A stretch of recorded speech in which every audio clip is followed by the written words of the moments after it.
643 people রূপদ্বীপ village থেকে আপনাদের সবাইকে স্বাগতম। আজকে রূপদ্বীপে এক্সপ্লোর করব। হ্যালো গাইস, আমি আছি মেহেদি ব্লগস। চলো ভিডিও শুরু করা যাক।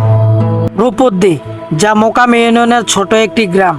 এই গ্রামে বসবাসরত মানুষ হচ্ছে 646 জন। অতীত আছে রূপদ্বীপ পান কেন্দ্র, রূপদ্বীপ খানকায় সালিয়া কমপ্লেক্স, যা রূপদ্বীপ শেষ প্রান্তে অবস্থিত।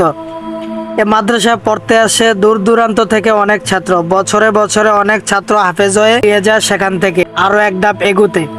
রূপদ্বীপ গ্রামের দুটি মসজিদ, একটি মাদ্রাসা রয়েছে। রূপদ্বীপ গ্রামের দুটি বাজার রয়েছে। এটি হচ্ছে বড় বাজার, আরেকটি হচ্ছে ছোট বাজার।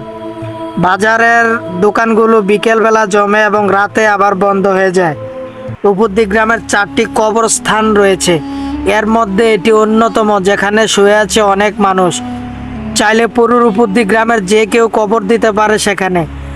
রূপদ্বীপ গ্রামের সৌন্দর্য তুলে ধরতে গেলে কয়েকটি প্লেস আছে। এর মধ্যে পূর্বপাড়ার দিকটা বেশি সুন্দর এবং সুন্দর ও ভুতুরে লাগে প্লেসগুলোকে। রূপদ্বীপ গ্রামের সমাজ সংস্করণের দিক থেকে একজোট হয়ে কাজ করে সবাই, এবং ছেলেরা খেলাধুলা পারদর্শী বেশি।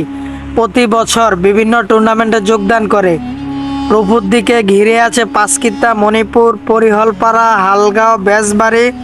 রূপদ্বীপ গ্রামের মানুষ 40% প্রবাসী, 40% চাকরি বাকরি, অন্যান্য পেশা এবং 20% হচ্ছে কৃষি নির্ভর। আজকের ভিডিওটি এ পর্যন্ত। যদি ভালো লাগে লাইক, কমেন্ট, শেয়ার অবশ্যই।